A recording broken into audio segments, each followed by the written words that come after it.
My short class autobiography. I grew up in an upper middle class family in a suburb of Los Angeles. My father earned his PhD in electrical engineering when I was 5. My mom went to college part time at CSUN and finished her bachelor's degree in English a few years later. 3 of my 4 grandparents went to college. My paternal grandfather owned his own pharmacy.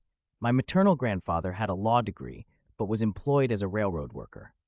My mom blamed the Depression for her father's failure to find work as a lawyer. My family lived in a nice single-family home with a swimming pool. However, my parents were always frugal.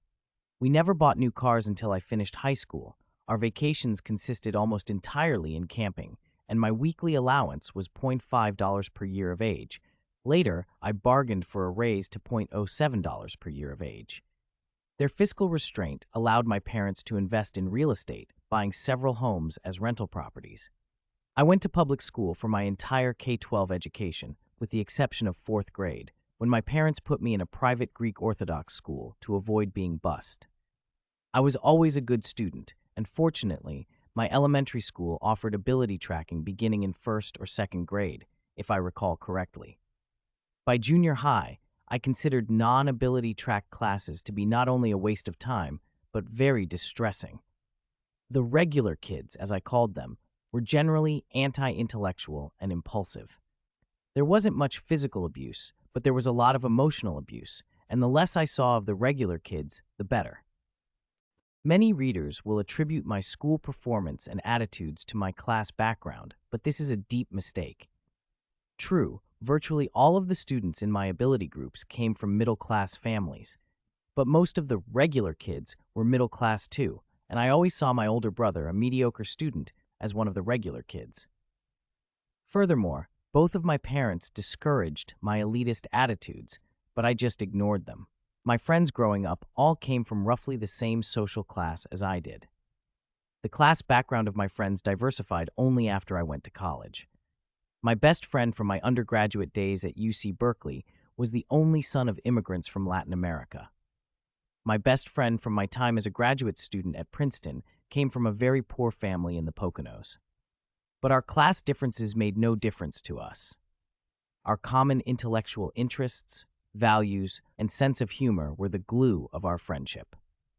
My childhood would have been much worse if I had grown up poor, but frankly, I doubt that my adult life would have been very different. As long as I had enough to eat, poverty per se wouldn't have bothered me much. But based on my experience with on-ability tracked classes, I would have been friendless and bored out of my mind. These days, perhaps, I could have found solace on the internet at a public school or library. By the time I finished high school, though, there would probably have been plenty of scholarship money available to me. Even if there weren't, I would have been fanatically motivated to put myself through college in order to escape from my origins. You could say that growing up poor would have stifled my mental development, but I doubt it. Twin and adoption studies show that childhood environment has little or no long-run effect on IQ. You could say that growing up poor would have changed my attitudes, but I'm a difficult person to mold. I'm an atheist despite 16 years of my mother's Catholic indoctrination. If anything, I think that growing up poor would have made me more elitist than I already am, just as growing up Catholic made me more impious.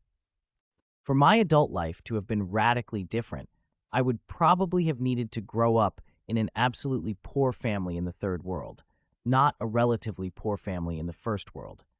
My instinct in that situation would be to learn English and migrate to the US, but immigration restrictions would get in the way. This realization is part of the reason I have so much more sympathy for immigrants than I do for low-skilled Americans. What if I had grown up rich? Again, I doubt it would have changed much. I would have gone to the Ivy League instead of UC Berkeley, but it's not like Berkeley held me back.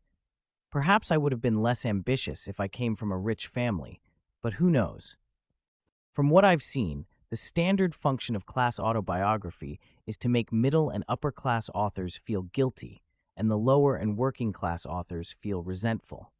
But reflecting on my class history doesn't make me feel guilty. Rather, it confirms the common sense view that in the long run, Differences in ability and character are the cause of class differences, and not the other way around. Scoff if you must. May 27, 2006.